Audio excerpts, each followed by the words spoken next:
Good morning, DFC kids. I'm here with my man Chewy today. You know, we're just at home, about to enjoy some church. But, you know, he had to beat up my friend Mark over here. I always make Chewy win. I like when Chewy wins. But, so, who is ready to have some church today? I know I'm ready. So today, we have an amazing service planned. So what we're going to do is we're going to have some action songs. Then we're going to do a skit. And then we're going to have Sister Megan come and do a lesson, okay? Are y'all ready? I know I'm ready. All right, let's get it going. Hey guys, I'm so glad they're able to join us this morning. So what we're going to be doing is we're going to get moving around a little bit. We're going to be jumping back and forth. So go ahead, get up on your feet and let's get ready. So the first song we're going to do is Put Your Hands in the Sky. So we're going to start off getting a little bit funky. We're going to get a little bit freaky. So move your hands across your face and we're going to get a little bit crazy tonight. So the next part, we're going to get a little bit more funky. So we're still moving, we're still grooving, and we're going to get a little bit diggy. So do your best to wiggle, and we're going to go crazy one more time. Then we're going to put our hands in the sky, move them back and forth, and we're going to get ready to fly. So you go to your right, and then you go to your left, and then we spin one last time. So now that y'all know the movements, let's get started.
Hey guys, I'm so glad that we got to do that. So we're gonna move right along to the next song, which is Give It Away. So we're gonna get straight into business with the main chorus. So we're gonna go down real quick because his love is spinning us round and round. So we're gonna do one quick spin and it's spinning us upside down because it's so amazing. So we're just gonna flip on right over.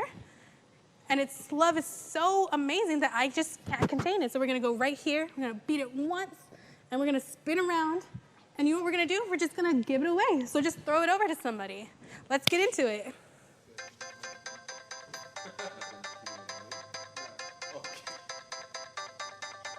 I'm feeling good, good, good in a crazy way.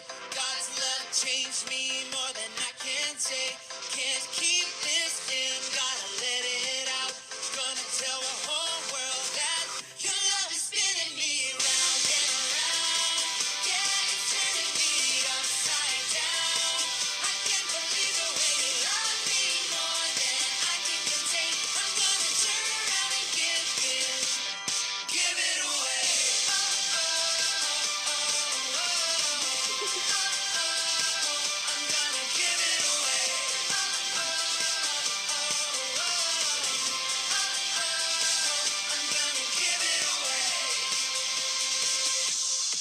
I want the world to know just how I feel. They gotta know, know, know your love is real. You love me just the way I am. Gonna tell the whole world that your love is spinning me round and around. Yeah, it's turning me upside down. I can't believe the way you love me more than I can contain. I'm gonna turn around and give it away. Oh, oh, oh, oh, oh. I'm gonna give it away. Oh, oh, oh, oh. Your love is spinning me round and around. Yeah, it's turning me upside down. I can't believe the way you love me more than I can contain. I'm gonna turn around and give. Your love is spinning me round and around. Yeah, it's turning me upside down. I can't believe the way you love me more than I can contain. I'm gonna turn around and give it away. Oh, oh, oh, oh, oh. I'm gonna give it away. Oh, oh, oh, oh. I'm gonna give it away. In John 13, the Bible tells us about the Last Supper, or meal that Jesus spent with his disciples, the men that had left their lives behind and had been following Jesus because they believed that he was God. When the meal was over, Jesus rose and took a towel. Then he poured water into a basin and began to wash his disciples' feet, drying them with the towel that he had.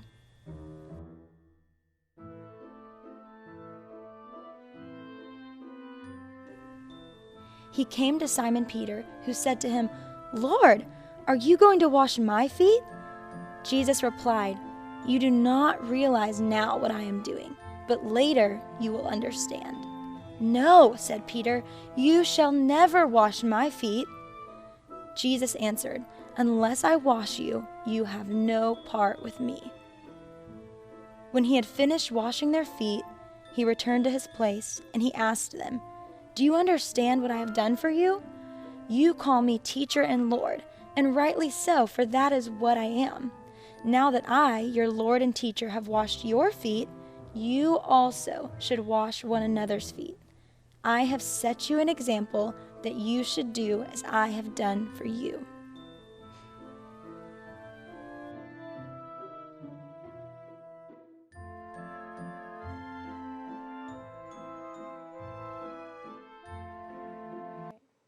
All right, everybody, how are you doing today? Before we get started, I want you to take 5 seconds, and I want you to get all of your wiggles out. Are you ready? 1, 2, 3, 4, 5. All right, today we're talking about something really exciting. We're talking about serving others, and that's our big idea for today. Jesus had 12 guys that followed him all the time, and they were called his disciples. And They lived in a time totally different from ours. They didn't have shoes that were covering their whole feet. They didn't have cool sneakers that light up when they run. They didn't have any of these things. They didn't have cars to ride in. So do you know what that means? That means that their feet would get really dirty and gross because they were walking around the dusty ground and dirt would cover their whole feet. Another thing that was different about when Jesus lived was they didn't eat meals the way we do. They didn't go to Chick-fil-A and sit at a table with their family and all that stuff. Instead, a lot of times people would eat their meals, can you guess where? On the ground. And that sounds really icky and gross to us today, but that was very normal for them. Instead of sitting at a table, everyone would sit on the ground. So can you imagine what that meant? That meant that a lot of times you were eating your food right next to someone's dirty, gross feet. So a lot of times before they would even be able to eat their meal, someone would have to come and wash all the dirty, yucky stuff from the day off of their feet. So who would usually do that? Sometimes you would wash your own feet really quick before you could eat, or sometimes people would have servants in their house that would wash their feet for them. So, why did Jesus come and wash his disciples' feet? What was he doing? Jesus' disciples knew that he wasn't the least important person there. He was the most important person because they knew that Jesus was God. I want you to take 5 seconds and think of the most important person that you can think of.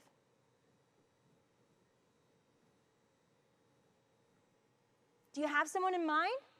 Maybe you thought of the president. Maybe you thought of our bishop, the best bishop in the world. Maybe you thought of your principal at school. I don't know who you thought of, but someone really important. Would you feel weird if the president or Pastor Foster or your principal came and said, hey, your feet look really gross and dirty. Can I wash them off for you? That would be weird, right? Because they're so important.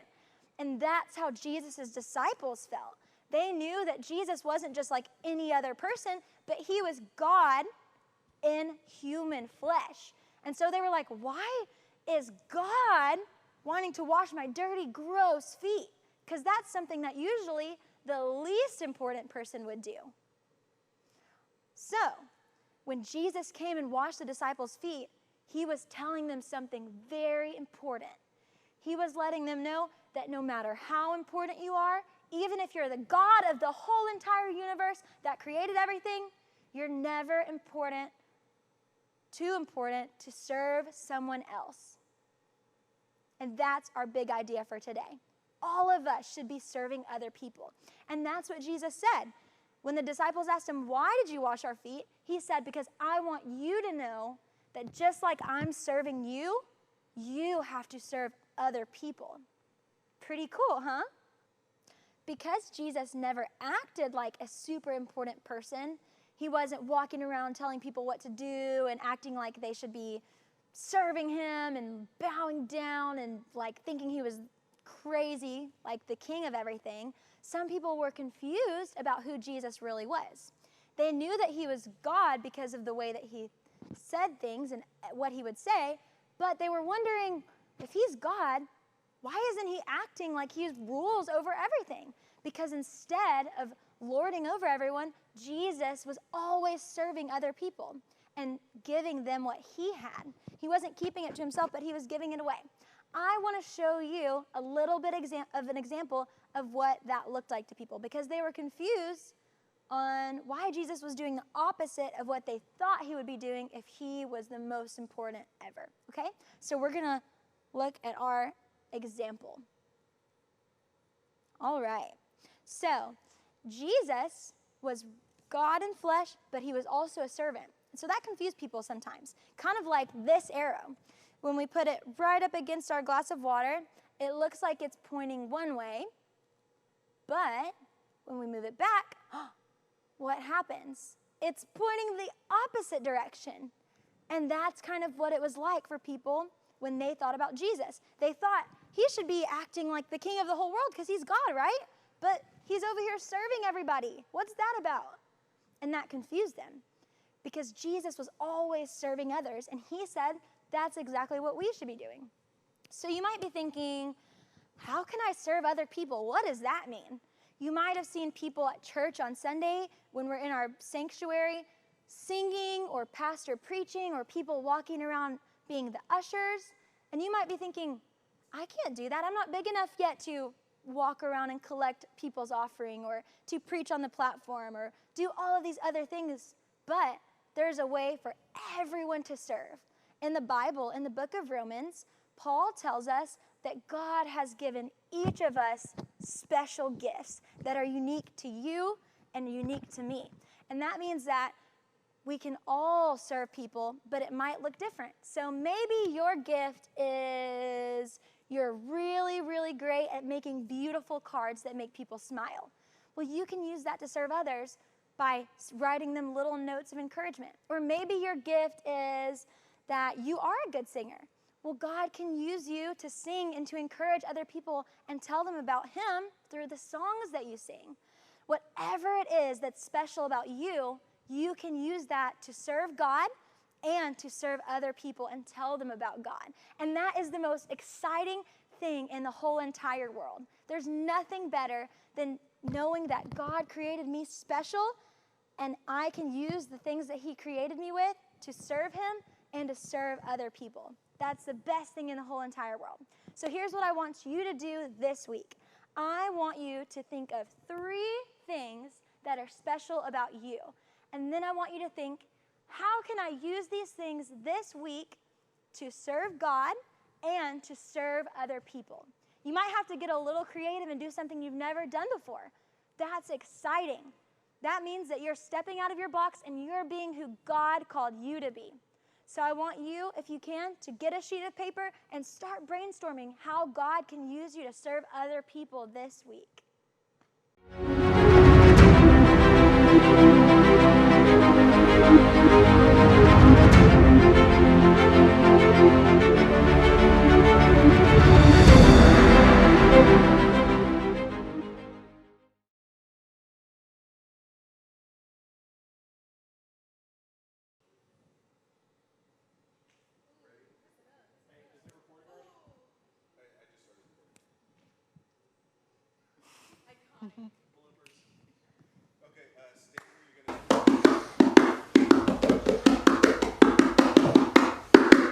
Oh.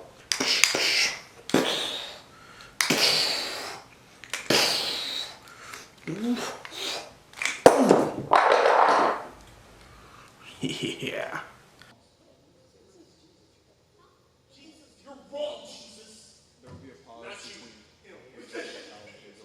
Time. Then we're gonna put our hands in the sky. Oh yeah.